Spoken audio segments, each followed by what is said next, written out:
दर्द में बानी तो कहतानी हो, दिल के दर्दिया हम सहतानी हो।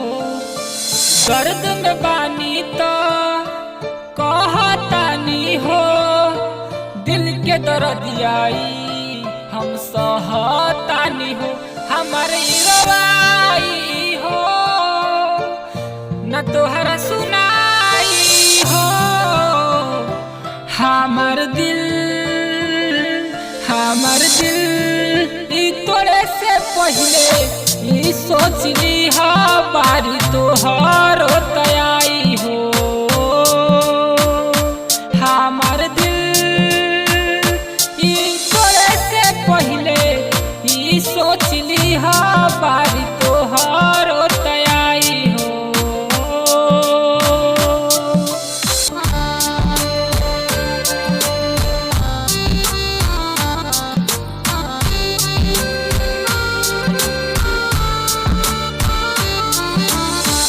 वही दिन बुझाई तोहरा कीमत प्यार के, जब केहू जाई तोहके ठोकर मार के। रहब न हम खाली पैबू तू गम हो, फेरू नाही आई कबो मौसम बहार के। बारू हर जाई कैलू तू तो बेवफाई हो। हमार दिल तोरे से पहले सोचली हा बारी तोहर तयाई हो। हमार दिल तोरे से पहले सोचली हा बारी तोहर तयाई हो।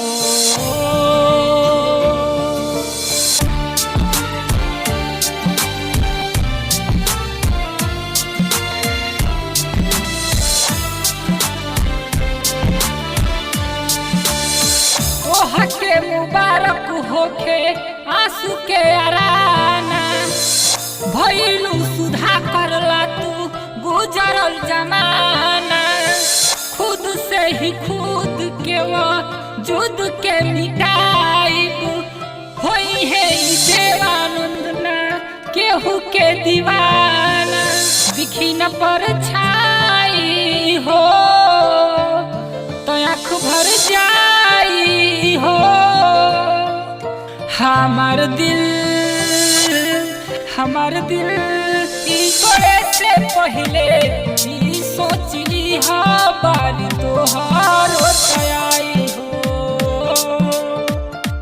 हमार दिल तोरे से पहले सोचली हा बारी तोहर